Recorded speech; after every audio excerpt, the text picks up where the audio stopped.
Taxpayers order. Let me go through the script for remotely conducted and or hybrid open meetings, this being a hybrid open meeting.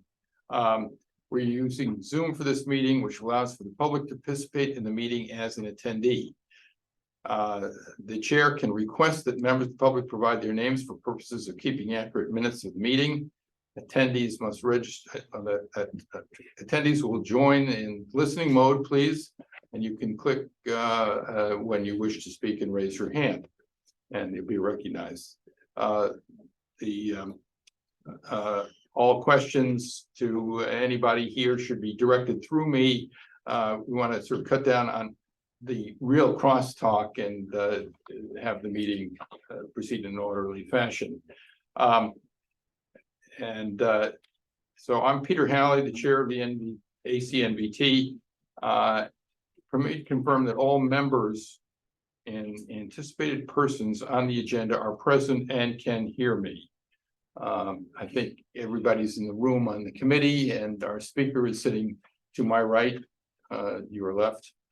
So we're pretty much ready to go on that.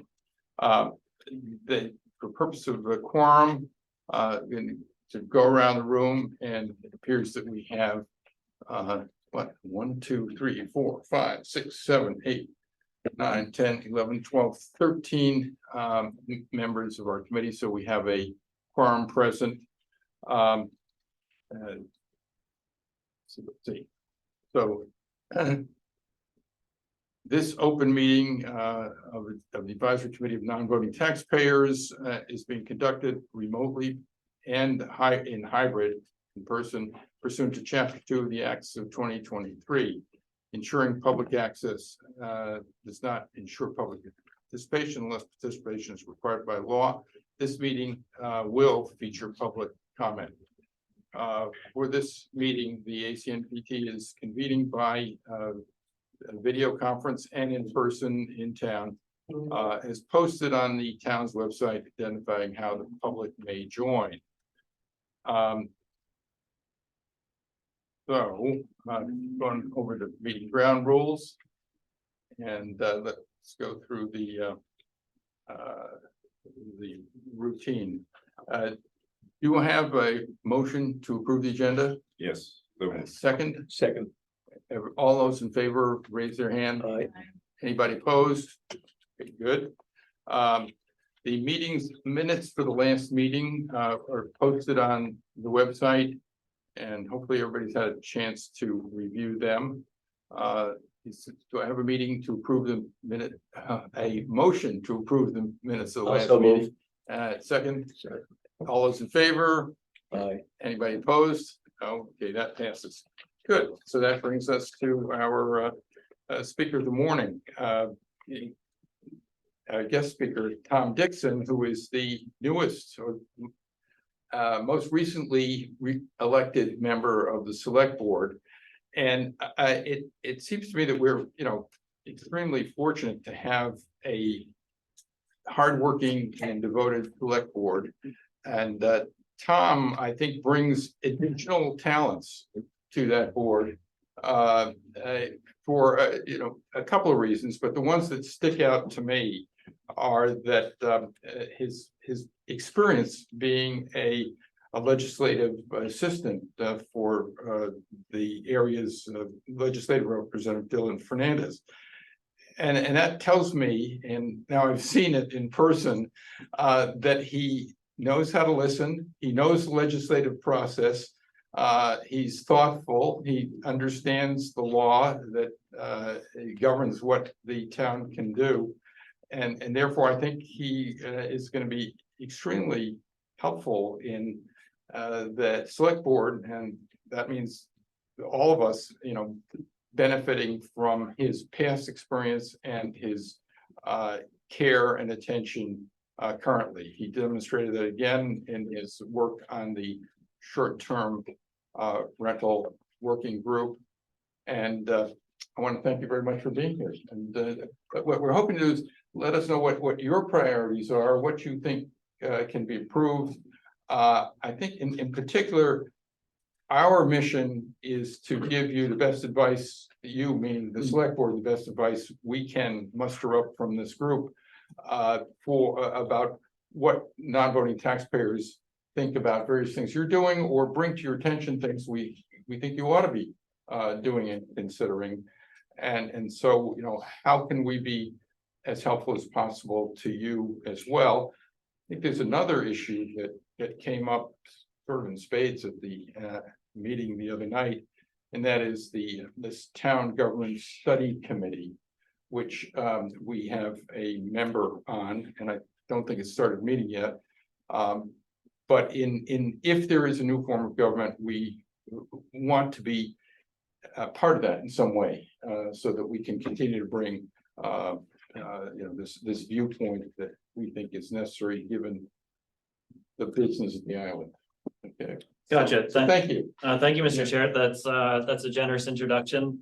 Yeah, I think that I want to kind of introduce myself. I know Lynn's heard this at the Civic League thing, and maybe there's somebody else there, but that's a good place to start, is with the town council study committee. Just semantically, there is a town government study committee. They more look at a wider scope. That committee came out of town meeting. There were a couple articles in the spring. One was to change the form of town government, which was done by some citizens, and that was found not within the scope of a legal manner for a home rule petition. And Mr. Curtis Barnes, who did an article to create a town council study committee, that passed. So the select board has been working with town admin on trying to set that up. I think it will, once it's formed, it will be somewhere between 7 and 9 members, and with representation probably from your own group, and probably a FinCom member, possibly one town employee, because there are a couple of town employees that applied for the committee. But try and get as wide representation as possible on the group. One thing that needs to happen is, and some of the lessons coming out of the short-term rental work group was, we had a professional facilitator who is Stacy's a conflict resolution expert and done with lots of municipal issues and tribal disputes and all kinds of stuff. And that wouldn't necessarily be appropriate in this case for the town council study committee, but the town manager, who I know has spoken to you recently, if I remember correctly, Libby is working with the Massachusetts Managers Association on speaking to their president on trying to find a facilitator for the work group, the study committee, who can keep the committee on task and kind of keep them on track and kind of study what they need to study. Because changing, as I'm sure you're all aware, changing a town charter is a major undertaking. And also that the scope should probably be not just a town council. Why not take a look at representative town meeting or a city council manager form? And I think, if I remember correctly, I have to look this up, but my recollection is that we actually have the official population per the 2020 census to be a city. I know that changes some municipal type governance things. I have no opinion on that because I really haven't looked into it. But anyway, the bottom line is that there's several different forms that town government could take, and that should probably be looked at as well, not just a town council. Just because that's what's been talked about, and that's sort of what's bubbled up over the last year or two. Doesn't mean that that's the best thing for Nantucket to move to. So I think that's part of within the scope of what that committee will be. I think we'll be appointing the members on September 6th per our schedule, because as some of you were there last Wednesday, we went pretty long on short-term rental work group debate, article debate for special town meeting. That was close to 4 hours, so we had to punt a couple things on the agenda to. We're on summer schedule, so we're off for 2 weeks and off. meaning I Yeah. still have committee work and And you're here. it's in this and some other stuff, but that's all part of the deal.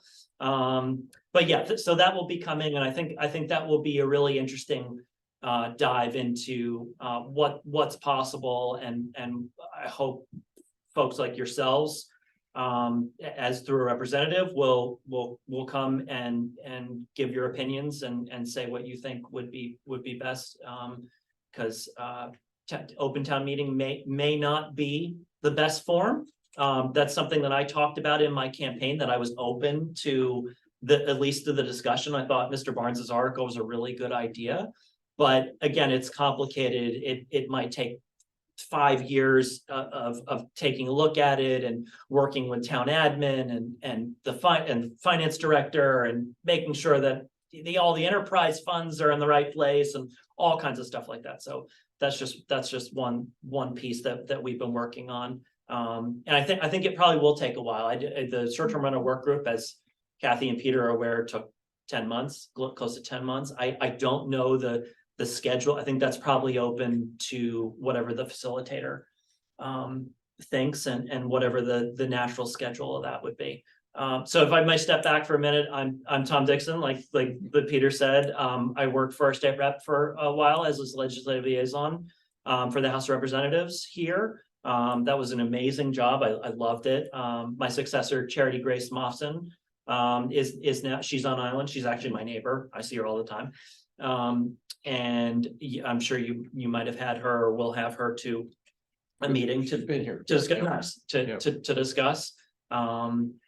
We worked very closely with Senator Sears' office as well. Dylan and Julian are very close, and the offices work very closely together. I think that really benefits the district, because if they're working on a home rule petition, as you all know, Nantucket sends more home rule petitions than any municipality in the state. We meaning the town sent up 9 like 2 weeks ago, the official sealed petitions. That is a lot of home rule petitions. There is another one that will be on special town meeting warrant, which is if it passes, of course, a home rule petition for an easement on the Somerset Lane, which is my own street that I live on, bike path. That's kind of the land council holds it, and so that would be that changing of it. So there could be eventually be a bike path on Somerset, which I'm a big fan. I'm not a homeowner, but I'd be a big fan of having a bike path, because that road does get a little bottlenecked, and there's a little bumpiness and bikes and little kids and et cetera, et cetera. So that would be on, if you're coming from Hummock Pond Road, it would be on the right. I understand it as on the right side. I live on the other side. So that would be good. So, and there's some other home rule petitions being discussed, this possible districts for coastal resiliency that I think probably Matt talked about at the Wisconsin Civic Association, and possibly something coming from the Affordable Housing Trust Fund on year-round deed restrictions, some enabling legislation through that to enable the trust to acquire or to be able to work with year-round deed restrictions, which is something that's coming up. I'm on the Affordable Housing Trust Fund. Brooke stepped off after many years. Brooke knows more about housing than probably anybody else outside of Tucker and Ann Cuspa and Beth Ann Meehan on the island. But other than that, she's the expert. She's now on the Capital Committee. I'm also on CPC now, on the Community Preservation Committee. And we are all the grants applications will be due September 8th for that. CPC, CPA, I'm sure most of you know what it is. It's an amazing program through the state where nonprofits come and apply for under 4 categories. And like one of them, for an organization that I'm on the board of, is the Nantucket Racket Sports Association. So we applied for about $1 million to build pickleball courts, and we have an expansion going. I think we will, which I will of course recuse myself from any discussion or dealing with. But I think we're going to apply this year again. So it's a way the funds that come from the state through a committee that are some folk, like I'm the SB rep on that, and there are some at-large elected folks who are on the town ballot. And so we get a block of applications, and then the committee weighs them, and then they're awarded funds, and then there is like a check and balance on that, which is in town meeting. I'm sure you saw it on the warrant, which is that like a final stamp of approval on that. It's a wonderful program. So many great projects on Nantucket have been accomplished through CPA, Community Preservation Act funds. So that's a good thing. So those are kind of two things that I've been working on along with normal select board duties. Obviously we have our meetings about once a week, depending on, we have executive sessions sometimes, which are dealt with real estate matters, or there might be something to do with union negotiation or something that we have to weigh on, which has to be an executive session. Those are for only items that are on the agenda. We do not discuss anything outside of that. They run pretty snappy. So that's another duty that we have. And then I meet with town admin every week. Just telling you a little bit about like how it's been for my first 3 months every week, and kind of go over, okay, well, these are the, if I have any questions on pending contracts, or what does this say in the packet, and I can kind of get some clarity on, because if anybody asks, which they do, people pull you aside in the Stop and Shop, or at the gas station or whatever. Occasionally my aunt and uncle will flag something, and I'll ask that, I'll give a question. Did that last night on short-term rental articles. I hadn't seen them in a couple of weeks, and they were asking me like, oh, what's the deal here? And trying to explain the zoning piece, and that's very complicated, as everybody knows. So yeah, that's just a bit about what I've been working on. We've been working on. Another thing is we have this sheet here, which town admin prepares. It's called the Silver Sheet, and it's basically the agenda for the select board for the rest of the year, and it changes all the time. And so this gets added to, and then town admin adds little bits to it, and so we can kind of say, oh, well, here's what's coming up in September. So we kind of had this overview of what was going to happen last week. That was very, very thick, very stacked, and we only got to some of it again because the short-term rental articles for the special town meeting warrant went so far over. So we can kind of keep an eye on this and what's coming, and then really the chair and vice chair deal with the schedule. They have a scheduling meeting each week, and that's through input through what they're hearing. And if anything that they want to bring up, or another board meeting member come up, I can go to a board member and say like, hey, when is this coming? Or so we kind of work together, obviously in keeping with open meeting law and being careful not to deliberate or discuss anything that's not allowed per the law. So yeah, just a bit about myself. I'm really curious what you think and what you're hearing from your networks on Nantucket, and what you're especially care about, and anything that you've heard for the rest of the year, and kind of throw it open to any questions about what I'm up to, or what the board's up to. Again, I've only been on 3 months, so there might be some things that happened in the past or that are happening in the future that I may not know a ton about, but I'm happy to take any questions for later and get back to the committee with answers. Great, thank you. What comes to my mind initially is, when do you have time to do anything else? It seems to be a full-time job plus, but that's not really a question. It's just that's what's on my mind. My question or suggestion, what you just mentioned about, is it CPSC or CPC? And then we heard from the transportation director last week about it's a similar issue with federal funds. Are the CPC funds based upon census data? In other words, they're funds that need to be divided up. They're state funds, right? Or are they federal funds? They are state funds. They're state funds. And they're usually somewhere around $4 million that gets divvied up between 4 categories. Yeah. And most of those, if I remember correctly, I haven't looked at it since I was working for the rep, but those monies come from your like excise taxes, deeds taxes, things like that.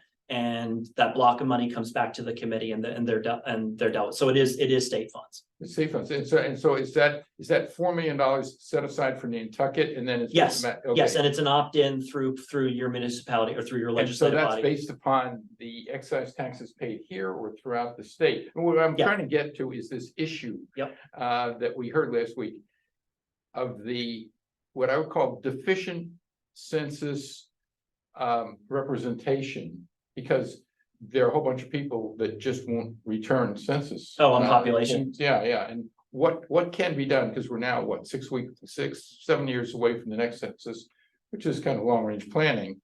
What can be done to get the part of the community that doesn't trust, answering census questions, to start answering them, so the community can get more money for transportation, and maybe, depending on how these CPC funds are allocated. Yeah, would we be getting more than 4 million if we had more than? Not for CPC, but into your wider, Yeah. CPC is a little different, but I completely understand your wider point on Should we have applying a those. census committee? Yeah, so my job, my actual job, my real life, and my other life, my other hat that I wear is I work for Nantucket Food, Fuel, and Rental Assistance. So we have the food pantry downtown. And so we deal with a lot of folks who, for one reason or another, may not want there, and we are very careful about confidentiality. Yeah. That is literally in our slogan, our motto on our website, is something we believe in very strongly. So, but I would just say from my own experience of being in charge of oversight of the food pantry is that there are a lot of folks who are unwilling for a number of reasons to give their personal information, because it could be whatever. All the ways you could think of it. So that is a major challenge. And I know there is some discrepancy on the census number says about 14.5. The Nantucket Data Project said something other folks think some different things. I don't know. I have no insight on what the right number. I mean, you can sort of kind of see it's July 4th or it's Pops weekend and there's about X amount of people on the island. Yeah, you can sort of say that, but obviously that doesn't correlate to getting money from the federal government for transportation money. So that's a little different, but I 100% agree with you that is a challenge. And the last go around for the census, I was on the complete count committee, which Andrew Vorse was chairing. And I think we did a pretty good job. Nantucket did a pretty good job on trying to do the best under difficult circumstances. I don't think the census was, I don't want to tread on political territory, but I don't think it was top priority in some ways. It was great controversy. Yeah. For this last census, which threatened the sort of folks that you're talking about. So it's a matter of confidence building, and I don't know exactly how you do that. Right. And that to your point, I think that we all, and I know there was the town put out through our committee some ads and there were other folks. I think the Community Foundation did some stuff, but yeah, to double back and really bolster that for next time is very, very important, because that money is crucial for all the projects you're talking about. But we don't know that even if the census was more accurate, that it would result in any more money, because if every community in the state was more accurate, it could work the opposite way. We could actually lose money. So sometimes you have to be careful in what you wish for. Yeah, well, it just depends on what the distribution is of these folks who don't want to answer questions. And if you just happen to have a higher percentage in your that's what I'm saying. You are going to make more money. Yeah, but you go, Peter. Welcome. I understand where I was coming from. Yeah. Going back to what you're talking about with regard to the town study commission, town governance Yeah. study commission. The SDRWG came out of the select board. As I understand it, the town governance is coming out of the town meeting. So query, when this committee comes up with its recommendation, who are they going to, and is it going to go to the select board to decide what's going to be accepted or not? How's that going to work? That's an interesting question. I can only speculate. I kind of want to bold that asterisk, underline the whole deal. That's a good question. I would imagine whatever comes out of the town council study committee will be either a recommendation or recommendations And it will be that this is what we studied. And the town should move forward, Nantucket should move forward in X, Y, or Z direction, or maybe all the above, you know, I mean, if the recommendation was representative town meeting, select board town manager, right? That's a little different than obviously changing to a 7 or 9 member or 13 member town council that are elected by district or at large, right? They're just completely different. So I think it would be either up to a select board sponsored article. And I think just thinking out loud in my head here, then we'd be sort of offering up to dissolve ourselves, which would be interesting. I'm kidding. Yeah. But yeah, or it would be to be put out there for maybe a citizen to do but then they'd have to draft it up and they'd have to go to town council, or they'd have to be very good at drafting and changing the town charter, either through a charter commission, which is different, or through a home rule petition, is very intricate. Yeah, well, you hit the point I was trying to make ultimately, which is there's a built-in conflict of interest here. I mean, I don't think the select board can be, you know, I mean, it raises a real question whether it can be voting or on its own existence. So I mean, you know, and I think that needs to be, obviously, I think that needs to be clarified early on. I mean, one of the things that obviously the SDRWG ran into, some people felt, you know, very upset that the select board didn't accept our recommendations. You know, there was nothing that required them to, but here, there's I think it needs to be laid out well in advance as to what's going on. Yeah. Patty. This group represents a huge part of the island. Sure. But I can't say that we've done a great job of talking to, you know, bringing those ideas into this room. I was just wondering if you've ever considered having kind of a State of the Union or a town meeting for non-taxpayers, in that you could address, I think part of the issue of we versus them kind of thing is we're back here thinking, well, we give a lot of taxes, you know, there's a lot of us, but nobody's listening. And I'm wondering if you would ever consider, it doesn't have to be part of this new initiative for a new council. This could be something that the selectmen just say, we're gonna give a State of the Union to anybody who shows up and wants to listen that are non-voters and want a voice. No, we can't go to a town meeting and have a voice, but we could go to that meeting and bring up issues, ideas, solutions. Yeah, that's an interesting idea. I think maybe, again, just thinking out loud, maybe the reason why some things like that don't happen, because the ideas like this come up occasionally, and I've heard kind of bubble up in the community. But I think one is kind of bandwidth, right, and also that it would be a public meeting, so it takes planning and town staff and probably minutes and all that stuff, right? And if it were on the weekend, then you would probably have to get Erica and you know, maybe Libby and who, and I'm not saying they wouldn't do it. I'm just saying that it would have to be figured out. I think that it is an interesting idea, and I'd certainly be open to doing it or hosting it.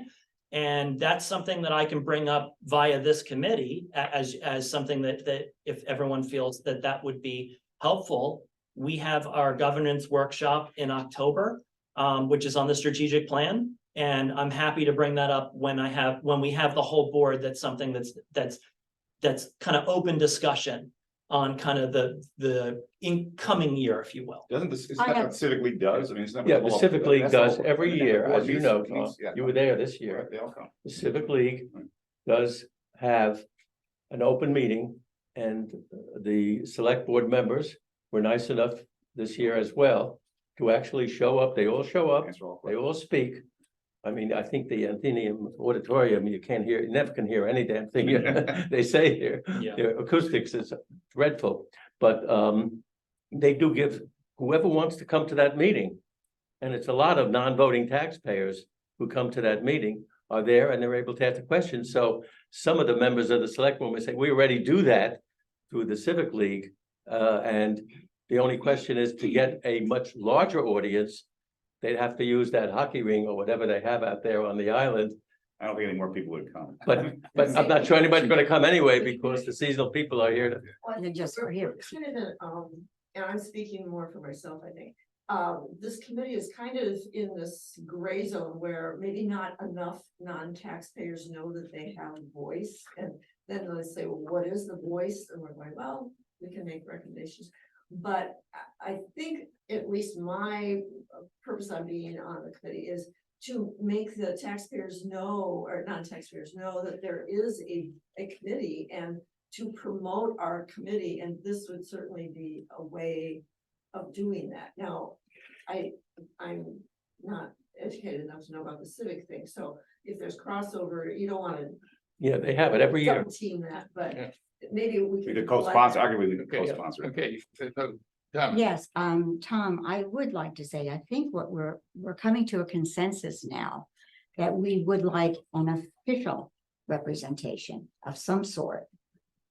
On the select board, on a committee, something other than being, I would say, other than being just advisory. There's so many of us, we contribute so much to the tax base. We want to join the group. That's what we're looking for, in my opinion.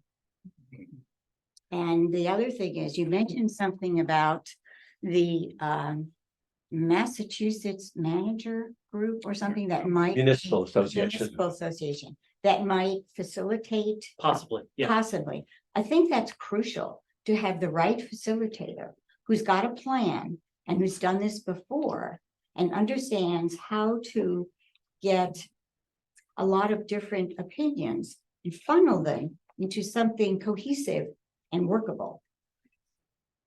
hey, let me just, are there any other questions? Is it? I don't know if we want to debate this issue right now, because we've not debated this issue before. No. But I don't know if anybody here read the citizen warrant that was ruled, ineligible on governance last year. But that is a whole well thought out approach to what would be a change in the form of government here. Whether or not it's appropriate for Nantucket is for voters to decide, whether it even will reemerge after the committee. But there are well-known formats for a change in town government to another kind of town government in Massachusetts that have been adopted by a number of other towns and therefore passed legal muster. Oh. And so I think that may be a starting point for, one of the issues is, what do you want to do? Do you want to change the Right. form of government? Or do you want to continue this form of government and tweak it in some way? And for what we've discussed here in the past is what I would call a concern about the town meeting form of government, that it is unwieldy and it leads to minority government. And therefore things that, we've supported have been voted down, but by a very small group of people toward the end of the meeting. That could be solved with maybe quorum, changing the quorum or something like that to, Those are when state it requirements. dwindles below, that maybe, that you can't do anything more, but There's only Yeah. specific forms of government allowed. in Yeah, Massachusetts, correct. right? Before, I mean, I You would can't also, Make your own government. yeah, I would also caution that before the town jumps in again with a facilitator at great expense and, we've learned a lot just from the SDRWG. I'm not sure that I would suggest that was the best use of funds.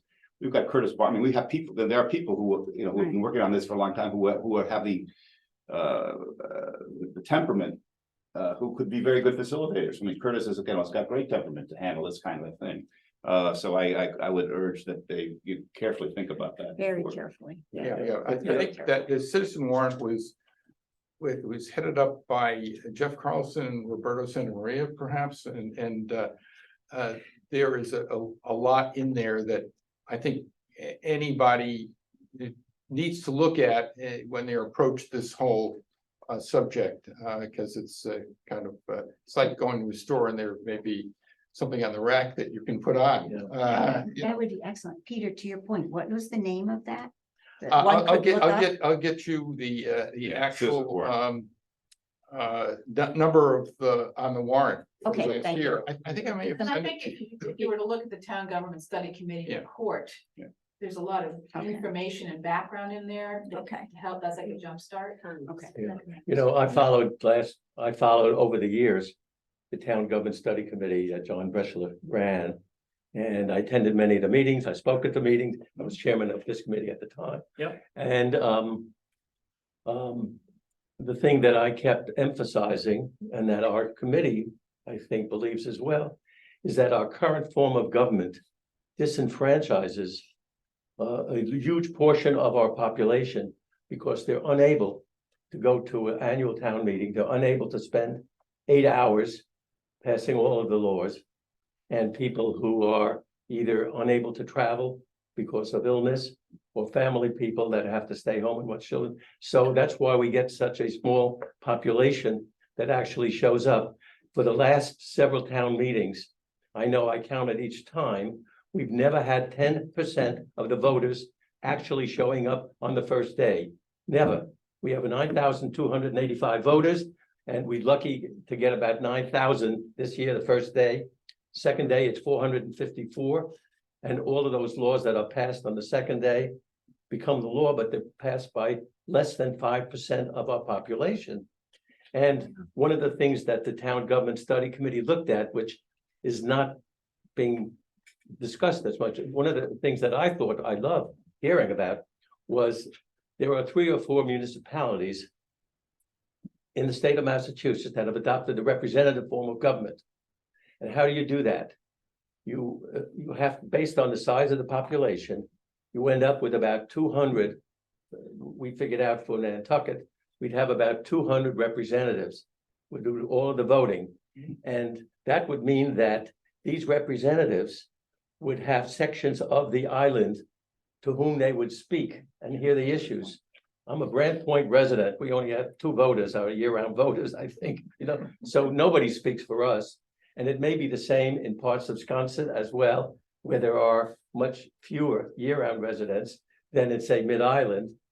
But a representative form of government, every single portion of the island has someone in theory speaking for it.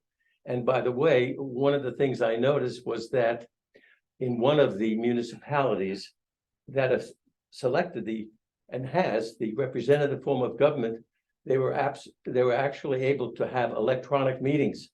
So even during the pandemic, they could meet. Right. Without any of the restrictions, but I don't hear it talk much. these Right, days no, for about that. representative town meeting, Rep. Fernandez is actually, as his position as state rep, a representative for town meeting in Falmouth, his hometown. Falmouth, yeah. So I've spoken with him about, and Stacy, our facilitator, is a town meeting representative in Arlington as well, so I spoke to her about that. I've looked into it a little bit, just my own research, haven't done a super deep dive into it. I have a few concerns with representative town meeting, and you can set that number. You probably did there's a formula for it. If I remember correctly, it's somewhere from like anywhere from a 35 members to like 270 or whatever, based on your population. It's a wide range is the point. And you can kind of set that. I'd be to your point about representation and who shows up at town meeting and who actually votes in the second night. I hear you on all that. I'm a little concerned of who would actually run for those representative town seats, and it might be the same, for lack of a better term, cast of characters. And it will be the exact same thing, and they'll get very good at parliamentary tactics, and it will gum up the works, and it will be the same. So we'll be sort of trading one thing for the same exact thing. However, that doesn't mean it shouldn't be taken a deep look at. Yeah, So yeah. I hear, yeah. That's a good points, yeah. I live in Brookline. Yeah. And Brookline has a very workable representative town meeting system. Unfortunately, a lot of the stuff that they decide to vote on is ridiculous, but that's a whole other matter. But what I'm really interested in is some way for non-voting taxpayers to have a vote or a say in the town government. We represent, it reminds me of 250 or so years ago, when a bunch of people in Massachusetts threw tea in the harbor, because, and it's the same thing, we provide 80% or thereabouts of the revenue for the town, and we have nothing, no say at all. So I don't care whether it's a town meeting, I don't care whether it's the select board, I don't care what form it is. What I care about is that the people we are part of and sort of represent have a say. And right now we don't, and I don't know if it's even possible based on state law, but we should, to me, that should be our goal. That is our goal. Well, but it doesn't sound like Massachusetts. we talk about it. I don't think, Okay, one person, go ahead, Don. I don't think we need to reinvent the wheel. There are certain town governments in the state of Massachusetts that are functioning very well with a representative government. I lived in one. Where with the towns divided, about 20,000 people, it's divided into 9 precincts. And I forget the number from each, somewhere about 10 representatives from each. And the select board was also voted in. So it was democratic all around. And I can't, this always comes up about how much money we contribute to the town. This is not a criteria for getting a vote. It's not a criteria for getting a vote. What about people who don't have that amount of money? But if you live here all year round and you do what you're supposed to do as a citizen, that's who gets the vote. In fact, it's set by the state. You have to have 6 months plus 1 day to be a permanent resident. You're also not allowed to vote twice in two different places. Yeah. This is very unusual, and I'm sure there are other vacation communities around the country that have a similar concern. And we realize, according to the state of Massachusetts, that we cannot vote, but there must be a way that we can have a voice. And Okay, that's what we you're here. want. Well, this is why it. we're trying to convey this today. Yeah. This is what we find as very important and essential to the, of the 12,000 some odd properties on Nantucket, according to the tax assessor's office. There are maybe over 2,000 properties owned by year-round residents. And the majority of the properties are owned by seasonal residents. So we understand we can't have a vote, but we should have some sort of a voice. Okay, let me just, I think the place to debate this further, I think Tom gets the message. And the place to debate this further is actually for us to debate it at a future meeting when this committee is, either established or closer to being established. Because first of all, number one, we do have a voice by law at the town meeting, and we have actually been in favor of expanding that voice, and the voice is the following. Under the town's bylaws, the chair of this committee can appear and speak at the town meeting on matters of importance to non-voting taxpayers. As of last year, or maybe this next town meeting, and the town meeting was closed to anybody who's not a resident town otherwise. And now under an amendment to the bylaws, any non-resident, the town moderator, the person who runs the town meeting, has the discretion, but not the duty to allow others to speak. And so it's her discretion, and typically what one would do is be in touch with the moderator in advance if they have something they think is important to say, and she will, as allowed, she will use her discretion wisely, presumably, and either allow somebody to speak or not speak. I attended the town meeting, and almost froze to death when it was outside, 1 year. And luckily, one of the residents gave me a sweatshirt because I'd forgotten to bring one with me. Yeah, I have a question, yeah. Tom, based on your experience. Yeah, I'm sure you know the answer to that. I don't know. Massachusetts is a difficult state because it's so, the state has to approve everything. Municipalities have very limited powers. Everything has to get approved by the state legislature, which is why we can't pass that 1.5% tax on the sale of real estate. So just tell me this, to get a home rule petition, do the the residents have to, does it have to go to town meeting or not? Or can the select board, can the town supervisor, can they prefer a home rule petition and send it up to the legislature? Does it have to go to town meeting or not? I think it does need to go to town meeting. I don't, I'm on some other committees and I'm on the crack committee, and we're talking about the coastal resilience districts.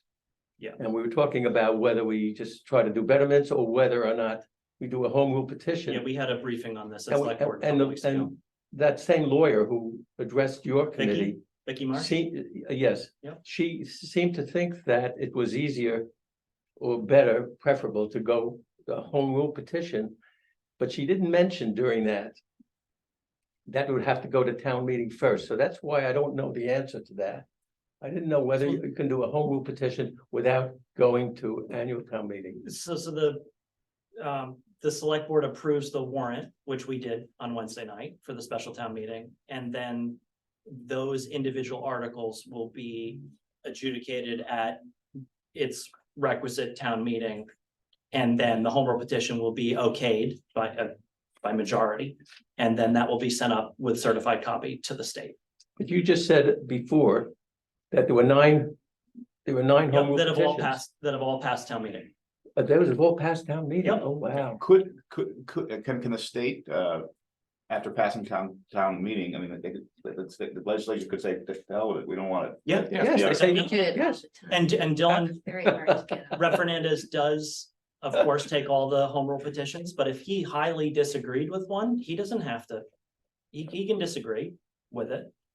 I'll get voted out. I think it would be helpful in the future, not today, for somebody to come in and explain the government power and where it comes from to this group. I happen to be an expert in the area, but I don't want to do it because but by and large, the town has no power whatsoever other than the power that comes from the state. And that's why you have to go back to the state to get these things approved. And a lot of people have great consternation, for example, about offshore wind. Why can't the town do something? Well, it's state law that is at issue and not town law. And that's why some of the laws that town passes never see the light of day. The Attorney General says, A nude bathing bath, they were all for that. Or you need to change in state law to allow the town to do it. So the town has limited, we're a nation of limited government, right? But the town's ambit of government is limited by the federal constitution, the state constitution, state law, and then whatever is granted to the town by the state. That's very general. Yeah. Just two quick questions. One, both of them, I wanted to know the mindset of the select board and how much they're open to. I called the Chamber of Commerce just to find out if they had any statistics talking about where our revenues in town come, and I shouldn't say obviously, I was questioning whether it was tourism or building. And this actually comes around to transportation. Do you think the select board would be open at all to this idea of a 6-week moratorium during the summer to stop construction so that we can get, it's tourism, and the number one issue, I think, with many people is the bad traffic.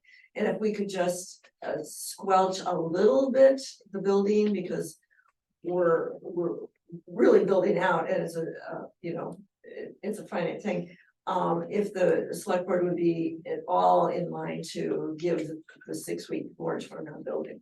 The other question is a land bank. We already have 60% of our island in conservation. Is there any opportunity for the selectmen to take the land bank and give them somewhat of a new charter, and that buying houses with the money they have for our housing shortage, would they ever be able to change that? Okay, good questions. On the first one, I don't mean to punt, but I have no idea how that we would even go about that.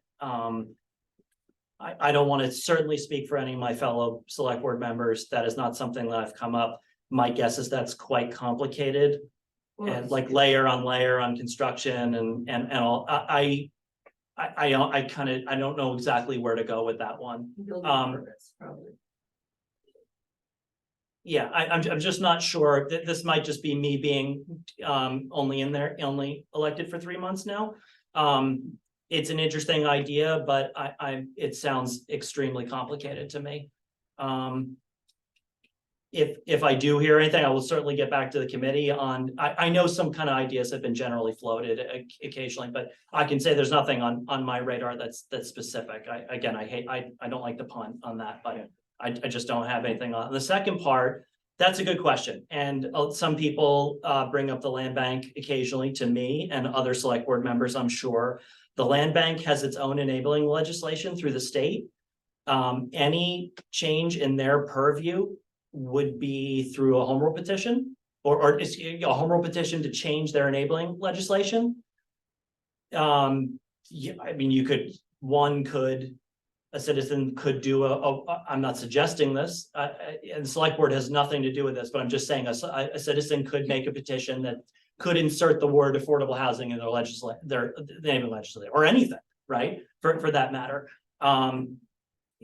The affordable housing piece is complicated because that's not in their charter.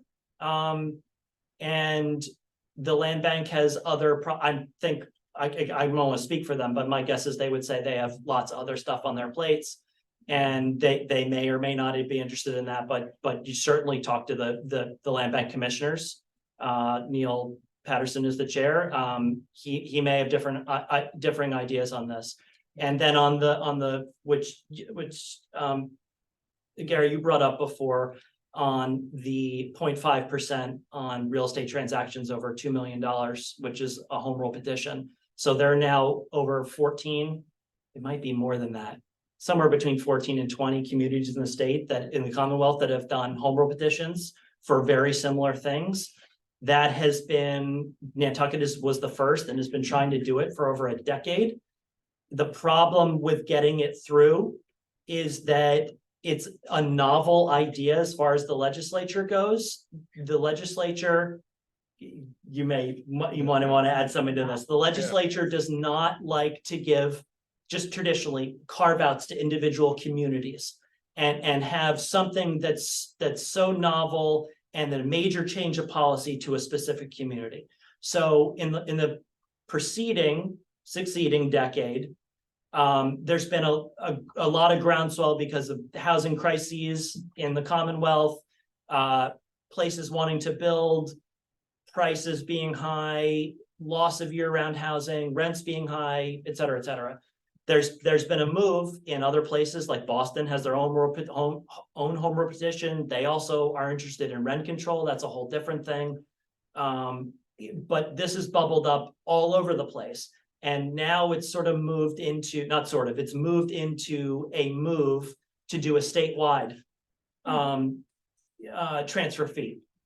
A bill that would enable municipalities to opt in to a certain level. So it could be, I'm just making this up. There are varying suggestions or proposals out there, but it would be your municipality through your legislative body could opt in to a 0.5% transfer fee on all transactions over $1 million or something thereabouts. That the recently elected governor, Maura Healey, has changed the DHCD to the Office of Housing and Living Communities now, and has their own secretary. That there may be something coming on this. I've heard little bits and stuff from some folks who I talked to.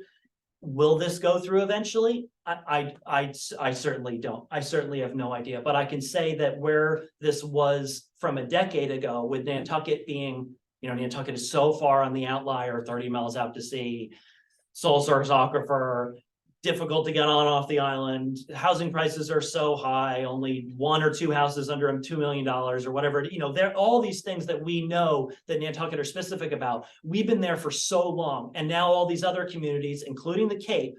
I have a friend who's on one of the select boards on the Outer Cape, and she's telling me that. I was kind of talking to her the other day about short-term rental stuff, and she was saying, like, look, we're right there with you on all these things. We're a different community, but in some ways, we're so like the islands. We have the same things to deal with, and so anyway, point being is that this is happening all over the Commonwealth, and we are not alone with this. We are just so far an outlier with some of these things that it seems so much. Well, it seems, and it is in so many ways so much more of a crisis for us. Wasn't the land bank formed through just the process you're talking about? I mean, 35 years ago, when it was set up, it had to go through all of these hurdles that you are describing. Yeah. And it was very much alone, because most other towns and cities in the Commonwealth So let didn't me, have the concern. Steve, one last comment from this group, and then I know there's some members of the public here and on the online. And then I want Tom to have a good Saturday and be exposed to the sun. I'm fine, as long as you want me, I'm fine. Yeah, Just a recollection that 30 or 40 years ago, I remember reading about it, that Nantucket and Martha's Vineyard were trying to secede. They got a lot of publicity about Oh, it. boy. you're hearing that here today. Yes. Does anybody, I don't see any hands up from the public. Then so let me sort of wrap this up. Peter, before you wrap it up, You have a I last something word? to say, yeah. Yeah. One of the things that he said before, and which I am a fervent believer in, is that the number one issue on the island clearly is affordable housing. Then I look at the fact that, based on Tucker Holland's presentation to us, there's only 4% of the island property is undeveloped. And then I figure out, how are we going to take care of the affordable housing needs? And as a member of CRAC, how are we going to handle the movement of people who are losing their homes because of climate change and rising tides, and provide them with places to move their homes or to rebuild? The answer is, with only 4% of the island undeveloped, we have the land bank, which is owned by the town. And to me, it is vital. The land bank is great, and most of it can continue to be used for the recreational purposes, but it wouldn't hurt at all. And to me, it's not a hurt. It's important and vital that some of that extra property be used to take care of our number one need for housing. Question is, how do we get that law changed in Massachusetts? How does the land bank legislation get changed to permit affordable housing? Does the town have to support it? Do we have to have citizens? How do we do that? Either of those. Either of those and again, I'm not advocating it. The select board and town government is different than the land bank. I certainly don't want to give any impression that I'm saying, oh, well, some citizens should just come and amend their legislation. I'm not saying that. Right. But just on process alone, yes, that either of those would be possible. And again, then you'd be subject to, well, what do the legislators think? What is the legislature at large going to think? And does that mean that somebody's going to come back and amend it the next year, and there'll be another? This gets into like kind of very complicated calculus or legislative calculus, and but yeah, it is possible. But it's also very important for the select board to be taking a position ultimately on this Yes. because they carry the weight. I mean, I think I can understand how you don't want to answer the question. I can hear you. I mean, these are complicated issues, but these are issues that are vital to the town and need to be faced. And I think the select board needs to put it on their agenda. Well, one of the things, so I'm gonna draw this close now, thank you, is that almost every idea that was just, brought up here they're not new ideas. Yeah. They're all old ideas, and that they're still good ideas. But for example, on the land back thing, Arthur Reed had a citizen petition, 2-3 years ago?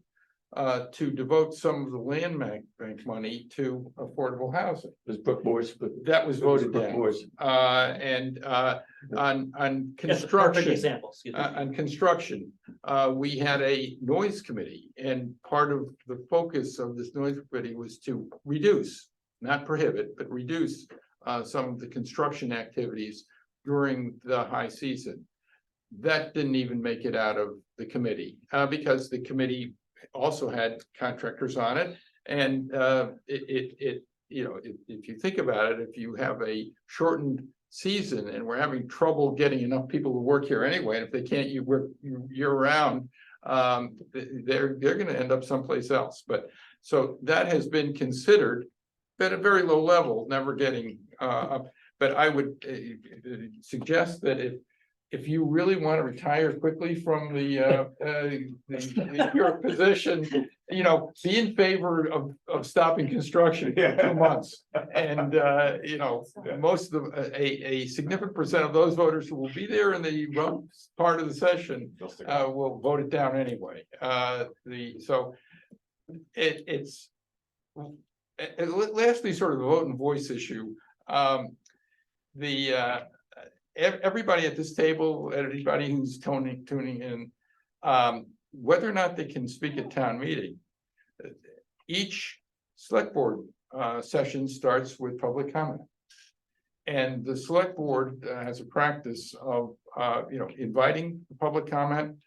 And then there's typically no response at that meeting. So it's a little bit, you don't get any instant gratification by commenting. But I believe that it's part of the process that somebody takes down those comments and gets an answer to them. And one way or another, you're heard and your comment is responded to. We had a little exercise in voice after the last meeting where the traffic congestion in the port is a significant problem for everybody. And by the way, I tend to think that all of our problems are everybody's problems too. It doesn't matter whether you're a non-voter or a voter. And so we can shine a little bit of light maybe sometime from time to time. But so as a result of what we did here, two of us drafted up a letter to the police chief. About the problem and made some suggestions as how, we as non-professionals in traffic management thought it might be, at least ameliorated. And the police chief in I think less than 24 hours gave a fulsome response and said, we tried what you suggested. And first of all, we don't have the staffing to do it on a long-term basis, number one. And number two, the pedestrians don't listen to our police officers anyway. A lot of the problem is just pedestrians stopping traffic incessantly. And so it's a sort of, maybe we need better civics education from birth. But in other words, the town government was very responsive. We can't solve the problem, but it's one of many things that's going to take a long time and a lot of attention, and I think that's what you just said. So I'm sorry for repeating. No, not at all. I would also just to your comment about public comment. 2 weeks ago or whenever it was, our previous meeting before Wednesday, of some folks from Sconset came about the overuse of the bluff path. Yeah. And a sort of a tragedy of the commons kind of situation. unfortunately. And I think that's something that will be responded to those folks in time, as do all public comment. We had a couple on Wednesday. So yeah, if anybody wants to come and make public comment, that's the perfect opportunity. We're all also always available by email, of course. And I would just say, there's also a couple things that I think are kind of exciting coming up. You guys probably all know Tucker Holland, who's our housing director.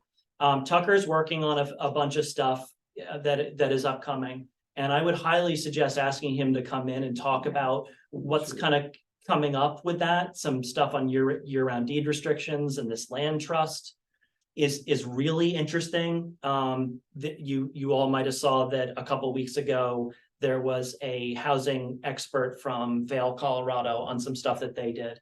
I highly suggest, it's long, it's like an hour and a half, but the Athenaeum presentation on that is really good.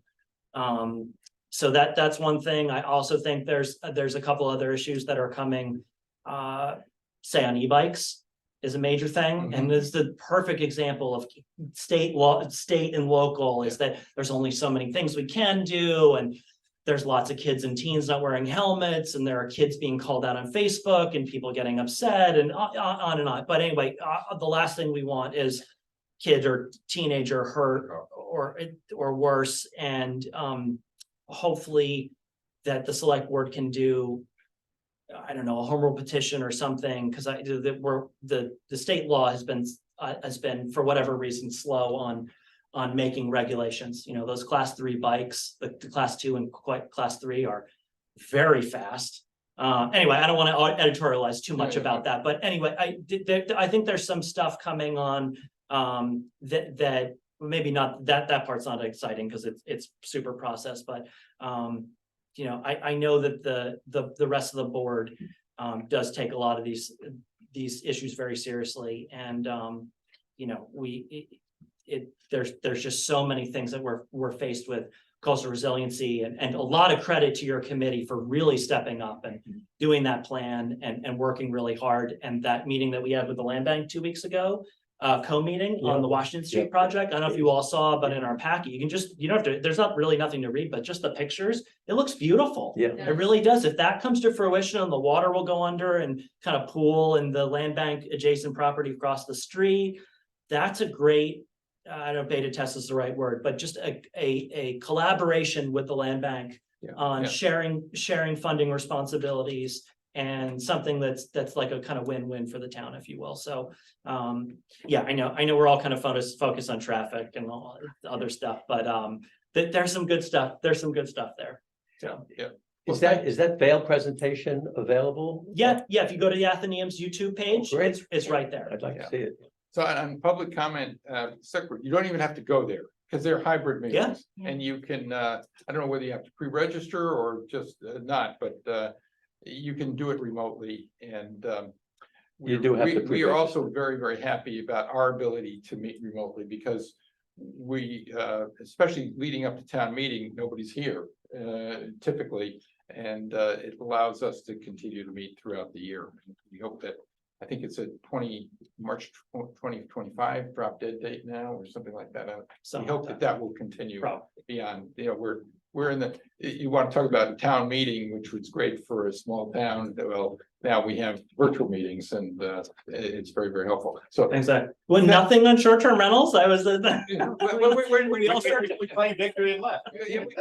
we didn't want to, you know, rub it in. if you want to stay. happy, nothing. It's on our agenda. You're welcome. Oh, okay. Yeah, you're welcome to stay.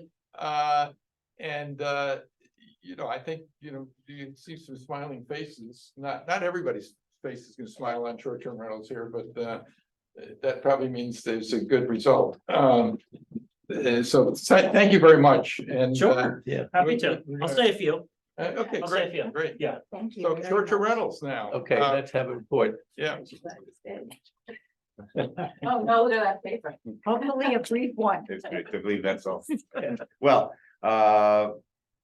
as Tom said, there was a 4-hour meeting last Wednesday night. And the good news from our perspective was that Article 3 was defeated 4-0. So we thank Tom and his colleagues for recognizing the discriminatory aspects of that, as well as ultimately the illegality of it. They also, I think wisely, voted against the sunrise provision, which made no sense, in the sense that, that was the provision which said 9 comes down to 4, but goes back to 9 in 5 years. I mean, if you're gonna reduce it, why increase it again? You can always do that later on through town meeting if you choose. The other issue that was of concern to Matt Fee, and I happen to think it was probably and others, this idea of a possible rush to register. There was a lot of confusion. There has been a lot of confusion over that under the regs as to whether or not 60 days after town meeting you could still register, and I think Malcolm were concerned that, hey, we're going to get everybody registering, and who knows how many people is that going to actually increase the number of STRs? Who knows? Bottom line was that they agreed that a couple of things. One, you have to have registered on the time for the state. Okay, you have to have to be grandfathered. This is to be grandfathered. You have to have registered with the state previously, and have it, and then you have to obtain the 9 opportunities during the high season. You had to have rented for more than 4 times, and even more important, and I think brilliant by Brooke, we paid your taxes on the income. Show the receipt. That's so it's for any third quarter, which would cover July and August, between I think it's 2017 and 2019 and 2023.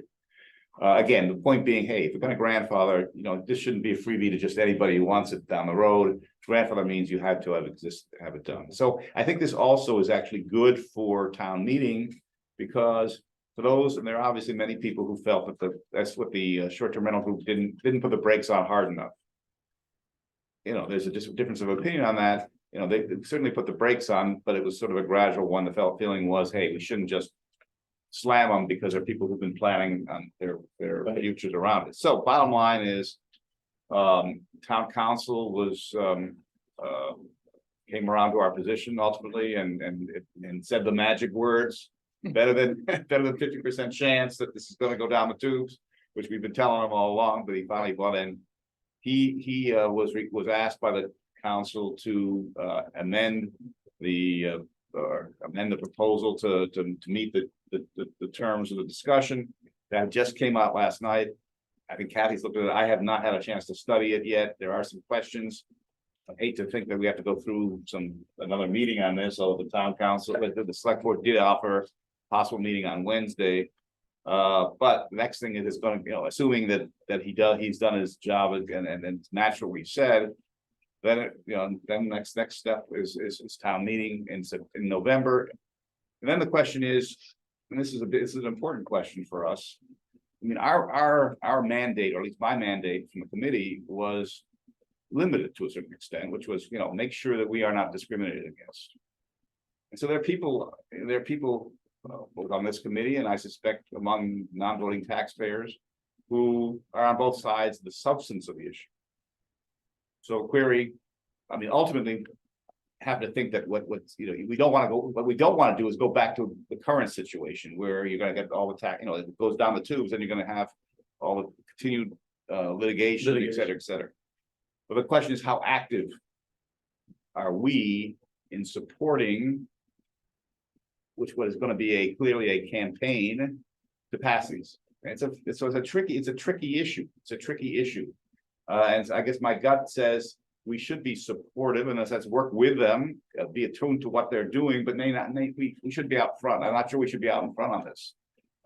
We were not out in front on Articles 1 and 2. We certainly put in our views, and ultimately, they were listened to. But I think we need to, as Gary knows from past experience, we need to pick our fights. Right. And we have more credibility by doing that over time. That we're not on every issue. We're not on every issue. We're only on those that we feel that are important to us. So that's it. I'm happy to answer any questions. How is somebody situated who has not rented, so doesn't qualify for the grandfather? Yeah.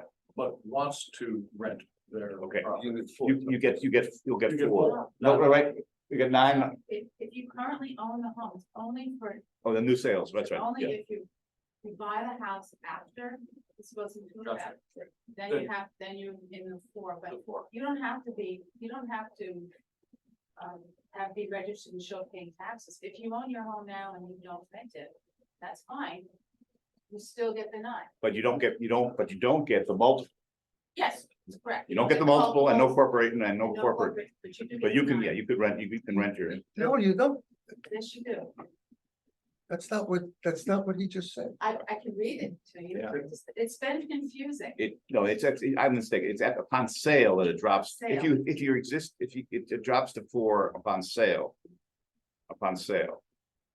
Okay, and you can, no multiple ownership immediately and no corporate ownership. So if if I'm not registered, but in 2 years, we can't use the house and we decide to rent it, we could rent it 9 times? No, 4 times. No, nine. See, I think it's. No. I heard 4 times as well. Says, if you buy the home or build a new one.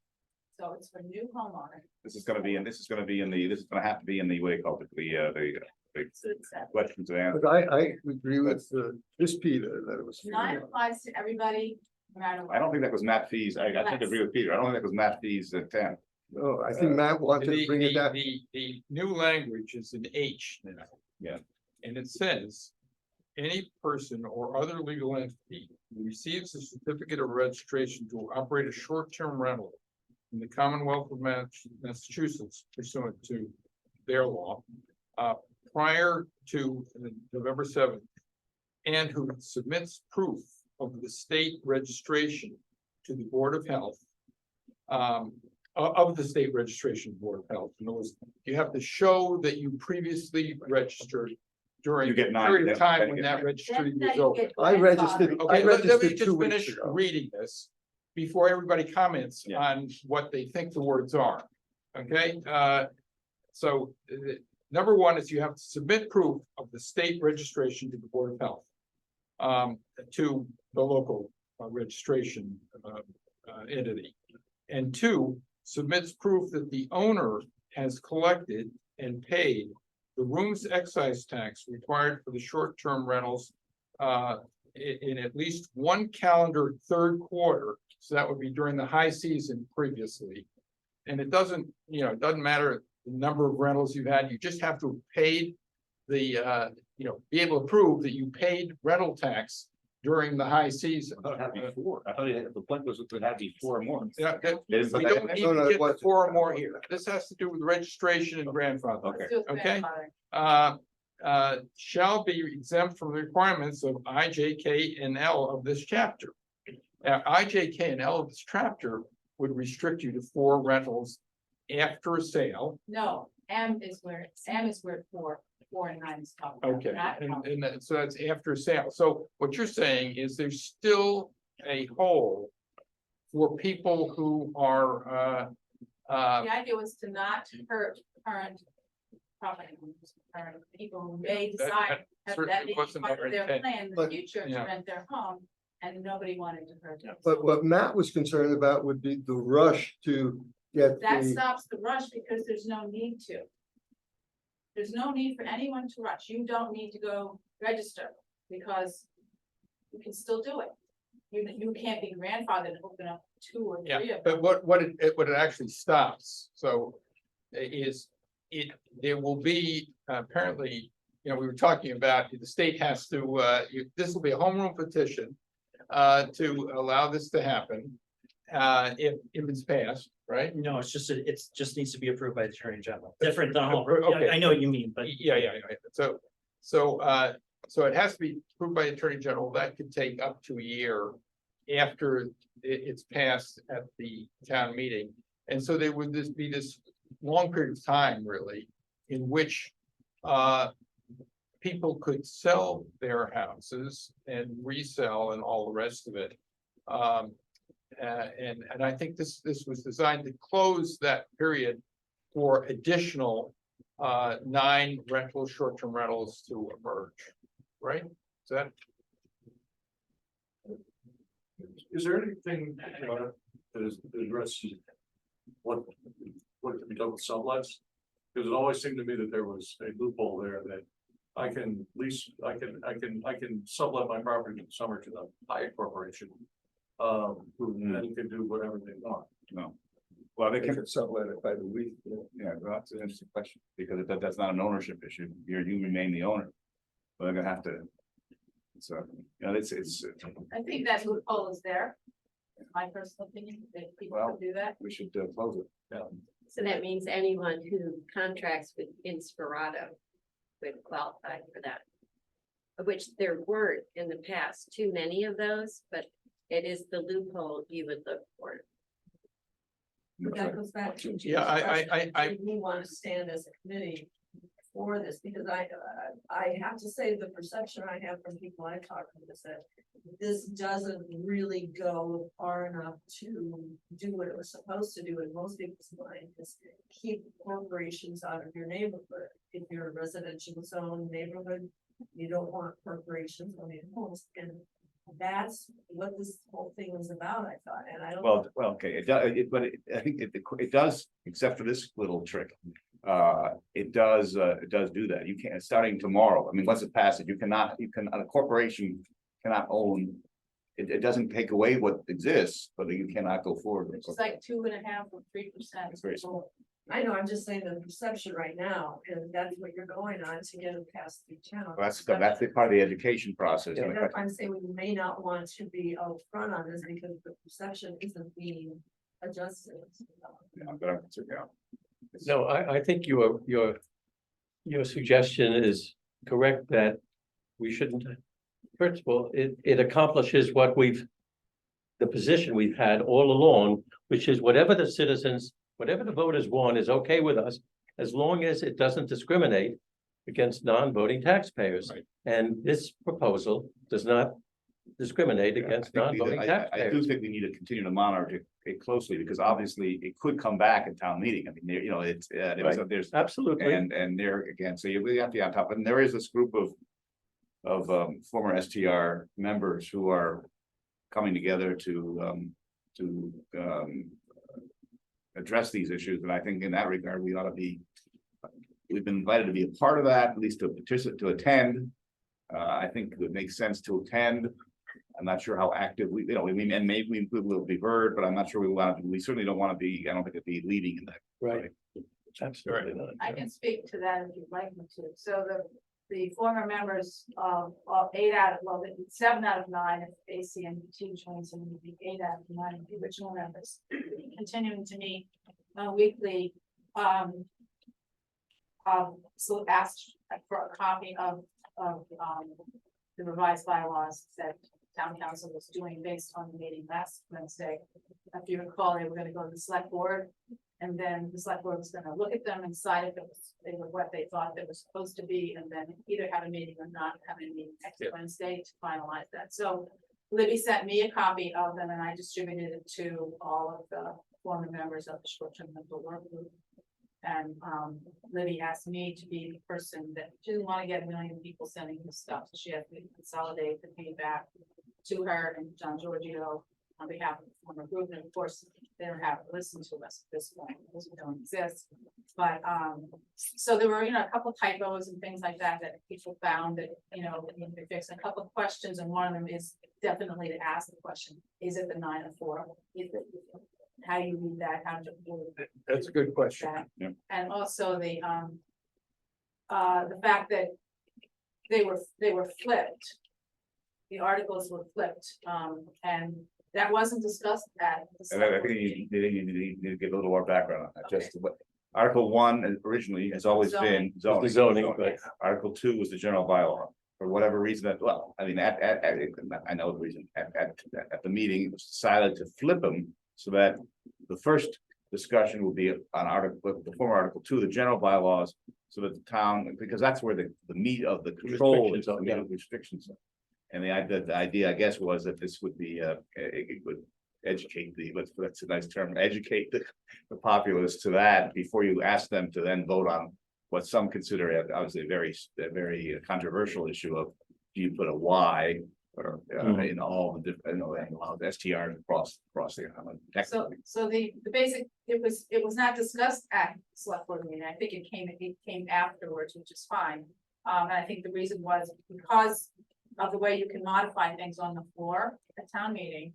The town moderator has the discretion to decide whether the modification proposed is That's restricted. is within the scope, the original intent, or if not, and she can allow or disallow it. And also, it can't be more restrictive than what's in there.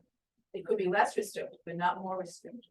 So the zoning one is pretty much the zoning one. It is what it is. You can't really change what's in there because it would be out of scope. So the idea was you wouldn't want to ask, that happened to be listed first, because typically I think the town meeting does zoning first before they do general bylaws. So that just happened to be the way the town council put them out there. It wasn't an intent, it was just sort of laid out that way. So what he did was he flipped them. So now it's the bylaws are in there first. The idea being that those could change, but you'll know as a voter what they are. If they pass, you'll know what they are before you have to go vote on the zoning. Zoning takes, keep in mind, zoning takes 2/3. vote. The Yes. first article takes one. Is the majority. Next question though is, next question, which is, do you want, and I haven't even thought this through, do you want those articles effectively sitting out there, I mean, the general bylaws sitting out there when you don't know whether STRs are technically legal or not in your, and it would be an issue in these lawsuits. I don't have, I haven't thought it through. I know Peter's first reaction is that's fine. I don't know. I just haven't thought it through.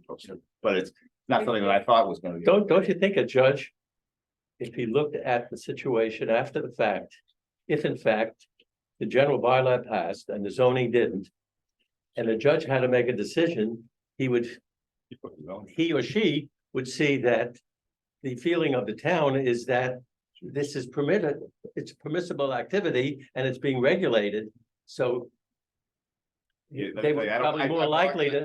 As a lawyer, I've long, and it's you are too, I've long given up on predicting what judges will do. I know, But the vote. it certainly wouldn't hurt. That was my reaction The as vote well. was, they were linked. Yeah. And the short-term rental work group, and it's in the intent and purpose, they were linked. In other words, they both had a pass. And I don't know why that was Giorgio's position Yeah, from day one. He was very much pushing this. And all of a sudden, out of the blue, it seemed to me. It's because he thought, he Just made split. an assumption. He wasn't asked to do that. He made an assumption and just, I know that I would have voted no on the original. If they were not linked, my vote would be no, and they wouldn't have. So- So let me just go, one of the questions that came up was what I'll call the cheating issue, right? And this is what M says, it's 123-3M. cheating issue. Yeah, 123-3M, Scott, Patty, and Lynn. He's gonna read it. Okay. And are concerned about cheating, which is a good concern. It says, no person holding a certificate of registration for a dwelling unit may engage in the short-term rental of said property that has a change of occupancy of more than 9 times during the months of July, August. If a property is sold after the effective date, this bylaw, the new owner shall not engage in short rental existing or new dwelling unit that has changed of occupancy more than 4 times. Blah, blah, blah, That may blah. be it. No, And so, but let me, my reading of this language, and your reading could be different, is that the cheating, where I'm the owner, I rent to you for 2 weeks or 4 weeks or whatever, and then you then start subletting. Right. That involves changes of occupancy. And Right. changes of occupancy are the measure Yeah. here, not number of contracts or. Not whether it's subletting. No, but the point is, I think if I understand what Scott's saying is, that may, it could, that it still could be at that point, corporation is running the show there. Now you have Sparrow now has 9 weeks to sell. Right, and it may not make a lot of economic sense for them. 9 weeks is what they pretty yeah. much get. Yeah, for 2, But the point is there is a loophole there. There's no question that. But what is That loophole? the subletting, he can sublet to me, Yeah, but it's a change of occupancy. so what? It's still nine, that's, But you that's still still, have you nine. still have a corporation. Yeah, you still have nine, And that's I right. would bet Inspirato would be really happy with. Yeah, but all You wanna the get rid of- existing corporations are grandfathered under this in the first Don't forget place. that. There can be no new corporations, yeah. Well, Yeah, but oh, they're not an owner. They're the not an owner. operator. They're not an owner. They're the operator, right? Not the owner. You're not an owner. They're not an owner. That's It's the a point. person, but it's a person holding a certificate of They're not a registration. certificate. I hold the certificate of registration. Yeah. I sublet to them. Right. You're the, okay, and how do you hold the certificate? In my personal name. But you're the owner, right? Yes. Yeah, Why can't I Okay. sublet to the corporation at that point? To lease it out for 9 times. you can, but you're still responsible for what they do. Right. Because you're the holder of the There's nothing wrong, I certificate. understand that, Yeah, yeah. they're not getting more than that, the point is, do you want corporations on, that seems to be. What a real estate agent. Okay, let's go one at a time. Anyway, so as I say, that's my reading. And it could be that others. I think, I think your reading sounds right to me as to 9. yes, But I think one of the objectives here was to eliminate corporate use of these things. And I would suspect that if you checked into Inspirato, they Yeah. got 9 weeks of rental, would be pretty good. right, Oh, no, I agree. And I think the point that Scott makes, I think, is, it's a practical matter. People are concerned about, I don't know, Inspirato is sort of it's sort of a timeshare kind of a thing, Yeah. right? Individuals aren't generally sophisticated enough to try to run that kind of an operation. So you're gonna have, the individual's gonna have the traditional rental. If you could figure out a nice little loophole to rent it to sublet it to an Inspirato, whatever, you're gonna have a problem. So I think it's something we need to look at. But again, it's a slight, you gotta. But again, but then also you as the holder have an obligation when you go to renew to tell them what happened with your property the last year. Oh, I have to And tell them? everybody say, well, everybody can cheat, but No, all I tell them is. I Rented it. Rented it for 9 weeks. You know, For 9 weeks. and at the end of the collected this much day- tax. don't let the perfect be the enemy of the good. yeah. This accomplishes so many things that need to get But done. it could be, It's the beginning. This is something we can clean up, maybe. Right, it's the beginning of controls. Yeah. So we shouldn't let the perfect be the enemy of the good. There may Yeah, be I've heard that people something. figuring out something like So that. let me get sort of get down to the Today, we have nothing. end of this unless somebody else has another major point, because the, what happens next? Yeah. And so by Monday, is it? Tuesday, I guess we have to get, yeah. we have to get Tuesday? stuff in Let's Tuesday. get it to Libby by 9 AM Tuesday. Okay, and so now I'm at 9 AM Tuesday with any changes, non-substantive changes, because Yeah. nobody saw the rework language. And so this is part of, the normal process of making sure the legislation actually says Matches what up. everybody thinks it is supposed to say, who is going to have a vote on it. So what I suggest doing is we can get, anybody who's interested, we'll get a copy of the current draft. Read through it and then give any comments you have to Peter. He's can accept or reject the comments and remembering that what we're trying to do is make sure the language is accurate and correct. If there's something that would require a substantive change, something that's really a big change to this whole thing, and saying that, for example, this should be in corporate ownership from day one, that's. Peter, be a we're doing a lot of substantive legal work for change, the town. We don't have to do that. Peter will It's not make. discriminating against, it Peter- doesn't matter to us. Yeah. You want to do a lot of legal work for the town, that's Yeah, okay. Peter, can, if there are any, things like, truly big stuff that more than just scrivening changes, we can call it to people's attention, but, we're looking to do what we were asked to do, which is look at the darn thing and see that the words are right. Okay, Peter? Yeah. One of the things that I was disappointed in was when they brought up the subject of sunsetting. Mhm. Yeah. That taking the 9 gradually down to 4 for everybody. Yeah. And it may be 10 years, you get 9 and then it gradually goes down to 4. That would, over time, have a major impact on the Yeah. So the way that was- population here. that was But brought that up- was left off. Yeah. But how could that be can And that be town reintroduced in meeting- the I think future? the reason it was left off was because town meeting can address that. I mean, I think the concern was, you know, you look at 10, 15 years, what the hell, you know, who knows? They want to get some data and then see. And then one of the other, I mean. We'll all be Tom underwater. talked about it as well. You know, maybe we'll cap, maybe at some point we'll cap, just put a cap on it. So the discussion basically is that they had an opportunity to look at just that. It was a motion. Yeah, I I mean, can't remember, 15 years, whatever, but and it and- failed. the town council was against that because by law, you cannot bind a future town meeting. And, you know, as a practical matter, It really people is could fine. change this all Yeah, next year, Yeah, the right, town right. meeting, to make it, more strict. And so that was defeated. Yeah, I know. And as another practical matter, with the change of ownership restrictions, over time, that's gonna happen anyway. Over a But very it's, long it time. could be a very long time. For some people, it may be generations. But in general, for any, one of the objections to this is to sort of deter speculative ownership, is what I call it. It's not just corporations, it could be wealthy individuals, you know, that this is best place for business. them to put their money. And to deter that by limiting that, so this, there will be an effect. It may not be quite as fast as you'd like. I'm sorry. Yeah, I was just gonna say quickly, I was torn on exactly that, you know, that split 2-2.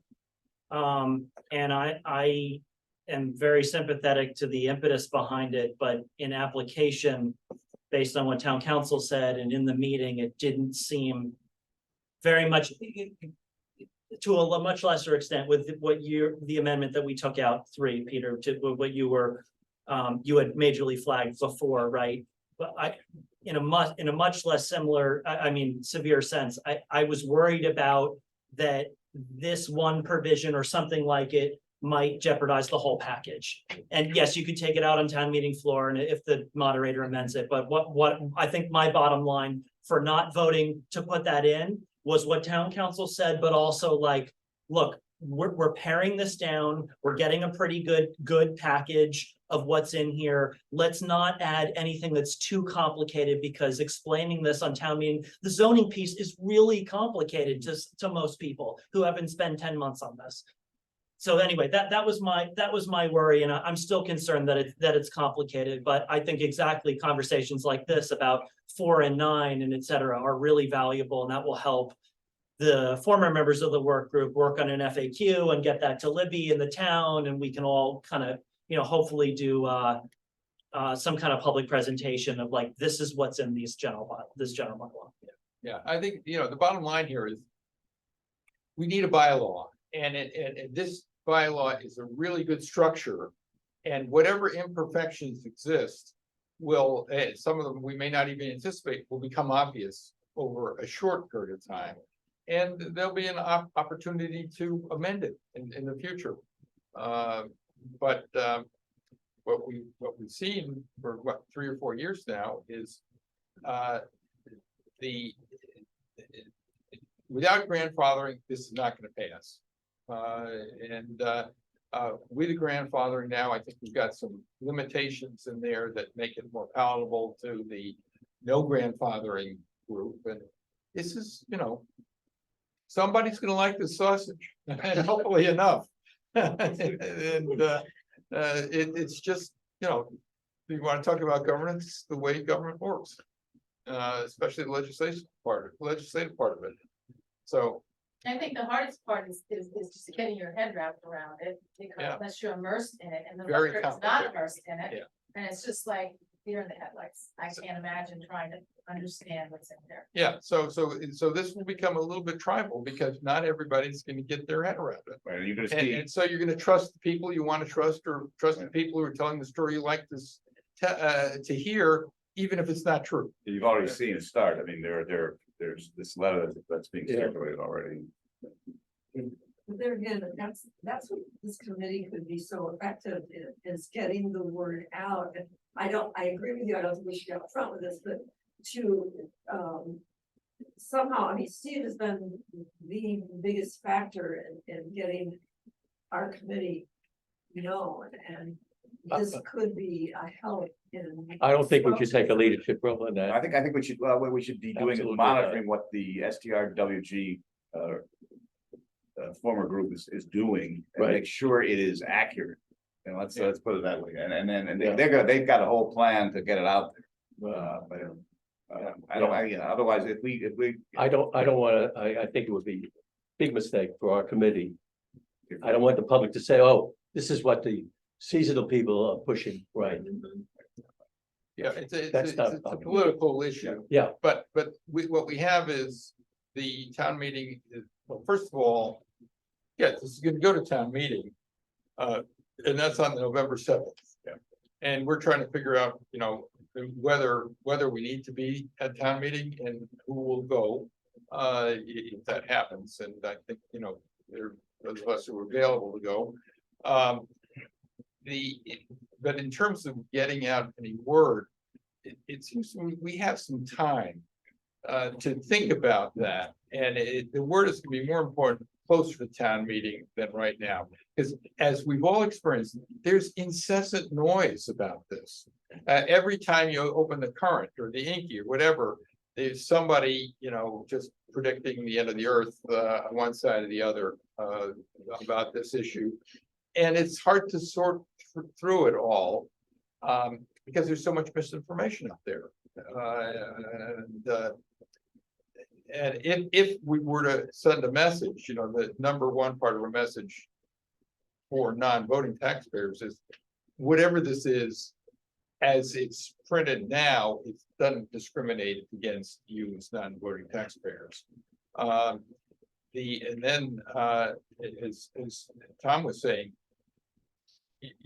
we ended up supporting the package 1 and 2 with the elimination of the discrimination because we were really worried about the discrimination and coming back in some other form. And just to get rid of 3 and then not support 1 and 2 would make it more likely that something even more horrible is going to emerge.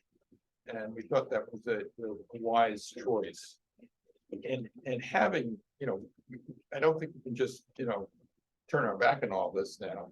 We're in this game and we need to continue to the end.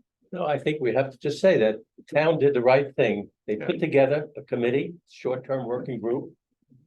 Was a committee with many different groups represented. And they did a good job. They did their work. And as long as it doesn't discriminate, so we're going to support what the town put together. We think made sense, period. I think. Because we're all here because the town has done a pretty good job over the last 300 years. If we had itself. we wouldn't be here. Yeah, go Raise ahead. hand too. There's a Please. reason. Oh, Did you want me so Pam, yeah, Okay. Pam, to- I'm unmute asking yourself. to unmute. Trying to, okay. I agree with everything and I'm really happy to see this moving in a direction of non-discrimination. I just want to throw this out there while we have a select board member with us. My biggest concern going forward is, how they're going to enforce this and what they're trying to achieve. And is there any plan to circle back a year from now and look at if these changes to short-term rentals are really having any impact on the island? And are they having the right impact? Because I think where we've missed the boat a lot in this process, and we've said it before, is no one's really articulated well what problem we're trying to solve. And so I'm just going to, throw that out there as I hope there's going to be some reevaluation and we're just not regulating for the sake of regulation. Well, there was a lot of discussion at the select board meeting last Wednesday night about using carefully monitoring the data that's collected, because we don't have enough data now, carefully monitoring that data and using that data to inform us going forward. So I think to that extent, but you're right about the issue of never defining what the problem was. Anyhow. There was no consensus. Yeah.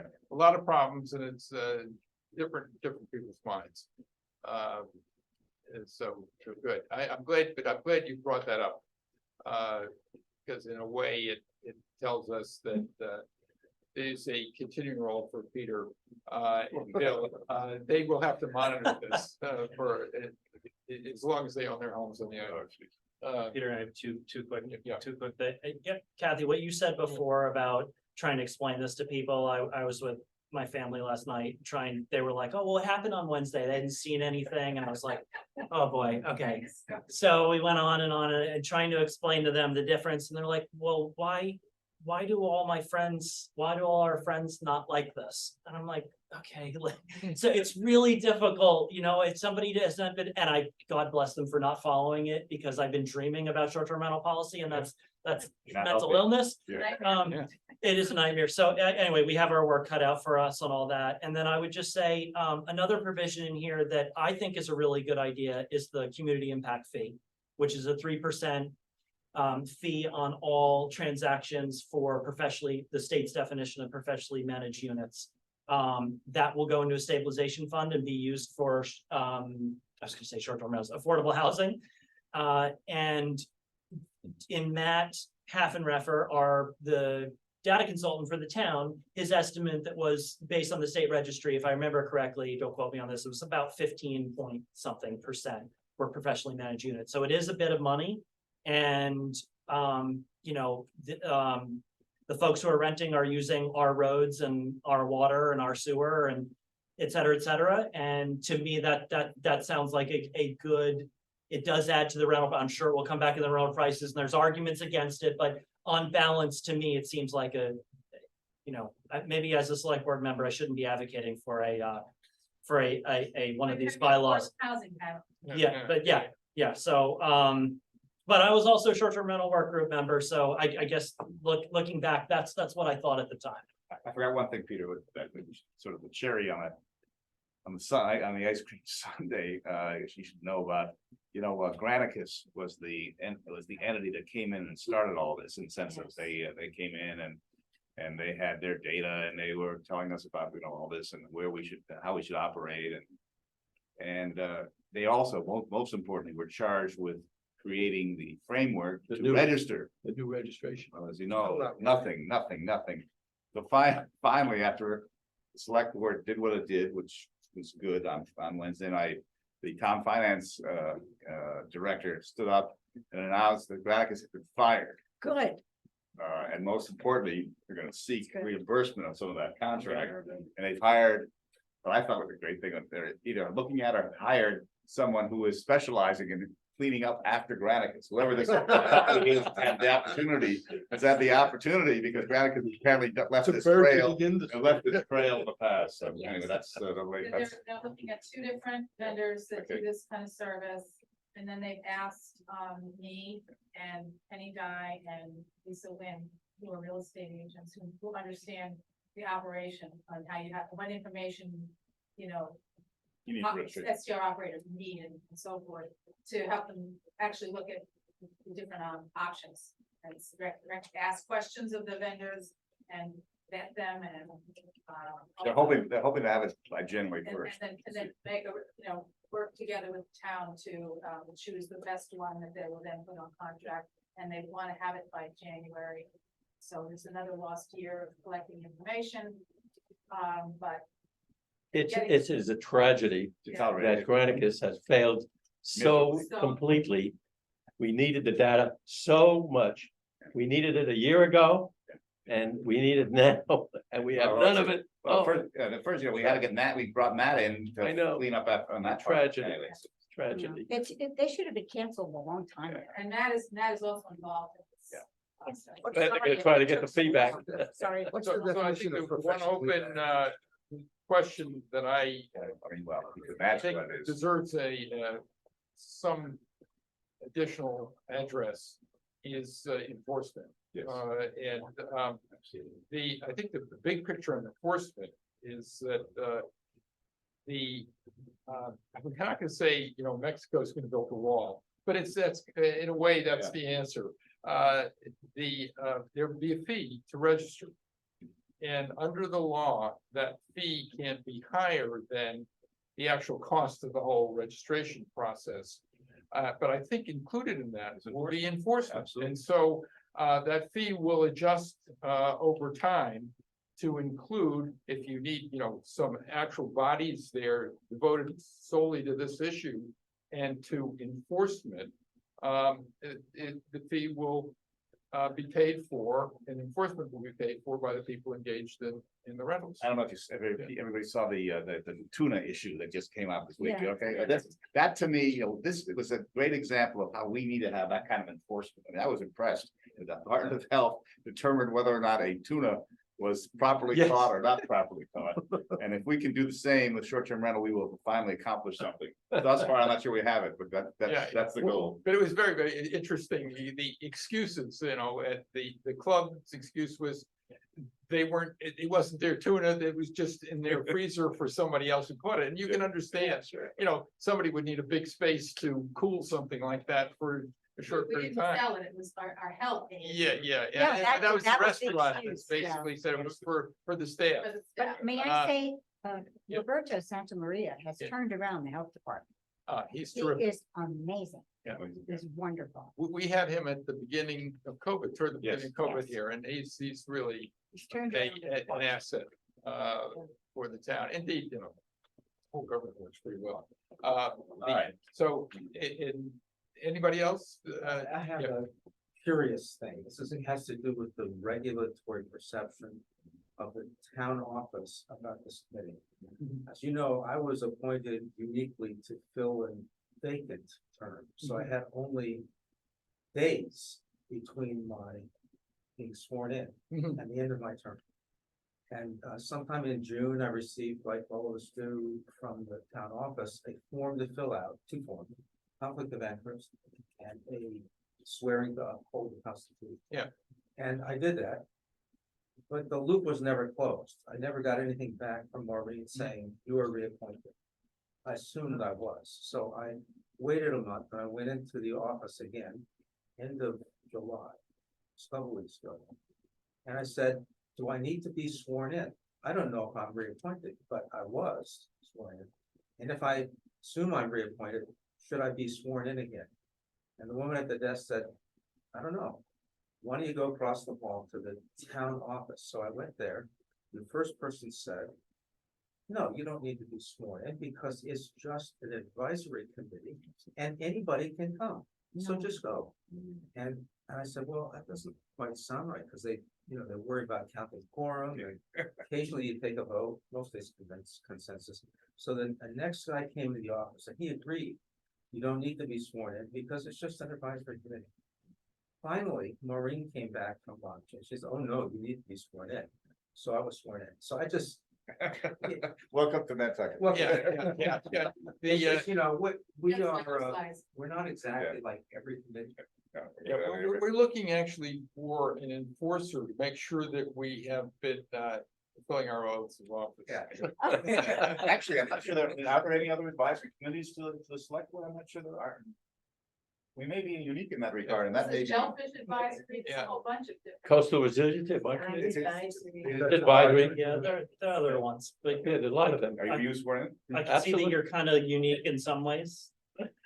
Anyway, Maybe, glad to have you. yeah. Glad to have you It's fully. a cute anecdote. I don't mean to say it any other way. We've been dealing with, throughout the pandemic, because the requirement was to be sworn in person. Right. And that became a problem. That's why I only had a It 3-day went term. back and forth and back and forth, and, You're a risk word. whatever it is, I'm glad everybody's sworn in and they're here. When do you need reappointment, or have you just? Great, I got a great. There's probably 5 people who are really technically not on it for this Oh, year. really? Yeah, Good. yeah, Who's because that? whoever was this, there's Three 3 years. every Right. 3-year terms and 5 every 3. every 3 years, so there's 5 people. Look it up here, I'd sign up again. I mean, it was pretty small. Yeah, so you're probably. You're good. I can. Did you swear yourself that? I was officially sworn in. Somebody took me across from Libby's office to Yeah. the clerk's office. And, Well, I was sworn in July. But depend, yeah, it's only, yeah. Well, I'm glad that old Article 3 was voted down, because there would be a lot of swearing today.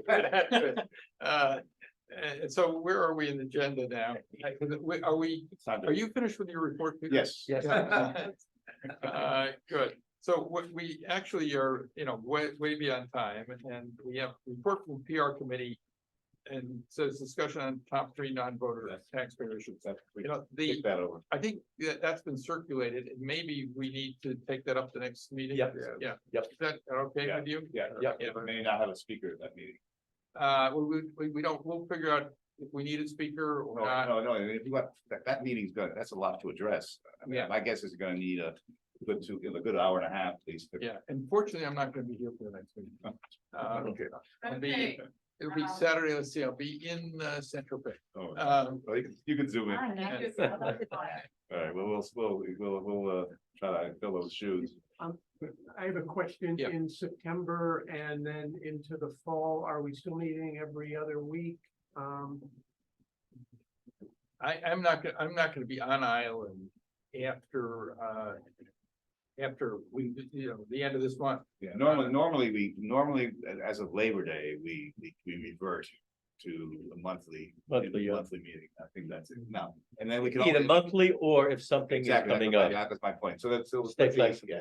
Yeah, depending on, for example, on the short-term rental, if all of a sudden that heats up, we might say, okay, we're gonna have a couple, call it Right. a Zoom meeting, but it'll be hybrid. I mean, it'll probably be Zoom, but I think after Labor Day, we'll probably plan on just doing it. Yeah, and I think we probably should plan a meeting, maybe at least plan a meeting maybe 2 weeks before the town meeting. Well, I think To early- see how early things have October, developed. early Yeah, October, yeah. After FinCom. Oh, yeah, so let's talk, I think we And- will, there are 2 other committees that have to approve this, or not gonna have, they're gonna review it and they may have comments on it. And FinCom will be one, and there's usually a FinCom comment. And then the planning board, where they don't usually make comments, I think they usually just up and down vote. They'll comment Yeah, and they'll comment based on what they saw at FinCom. yeah, so I think that, one of us will. Well, certainly monitor it. We don't have a right to speak. Monitor it and, anybody can speak. if Yeah, they but I want mean, to. I don't, I mean, our position, I mean, we'll monitor it, but I think Yeah. that our position has been pretty well articulated, Yeah, uh, yeah. And I think we're in good shape, but we'll be there to say something if necessary. things seem to be going in the wrong direction. So the next meeting will be no speaker, just discussion of the top 3, and then we'll decide the call. Oh, that's. And I'll try to zoom in from. When will that wherever. be? Next meeting is Is Second. Labor Day? Maybe a weekend, Labor Saturday. Day. Labor Day, Saturday. Labor Day is Saturday. We don't have anything scheduled. That's the second. right? That's Second here. of September. Yeah. Yeah. Yes. You could send something out about that. Okay, all right, so That's our So- last By the way, meeting everybody's together. good. There's that's no- what I thought. Nobody yet. So he was the last one that had an history. Well, we're sworn, we're not necessarily. So expiring next July, next June are Peter Rich Peter. and me, this Peter and me and Gary. And Steve, Bill Gardner and Pam. So those were all shorter terms filling the vacancy. So those are the folks that need to go get reapplied And sworn in. and sworn in. Yeah, and I think the biggest, anybody who does not want to be reappointed should let Kathy know and the town know. I know there is now one more person, I think who's applied, and we don't have the space, which is unusual. Just, it'll make the whole process go smoother. I'm not suggesting that anybody doesn't want to apply, just, although I'm considering that. I was gonna ask you. But it depends on, you've been a really nice group. Let's say, Oh, it's great having these extra voices. it's a Okay, great. is there a motion to adjourn? I have a Oh, question, no press release then for 2 weeks from, Oh, I think, we can just. If there were a press release, it would just, I think it's good to basically, be a practice that whenever we have a meeting, we, just let people know, because Yeah. nobody's checking the town website. well, we had 4 people. Yeah, I bet that's 4 more than normal. And there's And, somebody. yeah, so I think it's a good practice.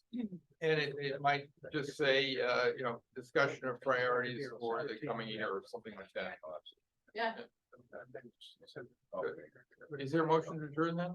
Anybody else have it? Second. Second, all those in favor? Yes. Is there anybody opposed? No. Thank you. Thank you. Thank you. Thank you. All right, so. So you're going, no matter what. I mean.